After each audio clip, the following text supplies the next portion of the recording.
अंजलि एक छोटे से गांव में रहती थी। वह एक सरल और प्यारी लड़की थी जिसकी जिंदगी बहुत ही शांत और खुशहाल थी। एक दिन उसकी माँ ने उसे बताया कि वे शहर में एक नया घर खरीदने जा रहे हैं। अंजलि को खुशी तो हुई, लेकिन उसके मन में एक अजीब सा डर था, क्योंकि वह गांव के घर में ही हमेशा खुश रहती थी।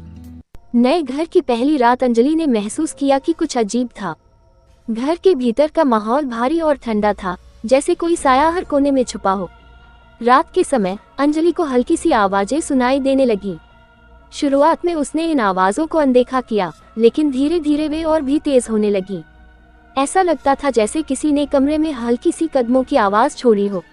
एक रात जब अंजलि सोने जा रही थी, उसे अचानक से एक पुरानी सी घड़ी की आवाज सुनाई दी। वह घड़ी किसी पुराने वक्त की लग रही थी और अंजलि के कमरे में नहीं, बल्कि सीढ़ियों के पास से आ रही थी। वह डर के मारे कमरे से बाहर निकली और सीढ़ियों की ओर बढ़ी। जैसे ही वह सीढ़ियों पर चढ़ने लगी, उसे किसी की छायादार आकृति नजर आई। घबराते हुए उसने आवाज दी, कौन है? लेकिन कोई जवाब नहीं आया।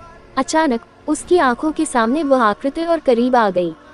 वह आकृति किसी महिला की थी जिसका चेहरा धुंधला था और उसके कपड़े पुराने जमाने के थे। अंजलि की सांस रुक गई। तुम कौन हो? अंजलि बमुश्किल बोली। उस आकृति ने धीरे से कहा, मैं यहाँ से नहीं जा सकती, मुझे इस घर में रहना है, हमेशा के लिए। अंजलि की दिल की धड़कन तेज हो गई। अचानक उस महिला ने अपना हाथ बढ़ाया और अंजलि ने डरते हुए पीछे हटते हुए कहा, तुम क्या चाहती हो? महिला की आवाज में दर्द था। मैं अंजलि हूँ, मेरी आत्मा इस घर में बुरी तरह फंसी हुई है, मुझे शांति चाहिए, लेकिन कोई मेरी मदद नहीं करता। अंजलि समझ गई कि इस घर में कुछ गलत था।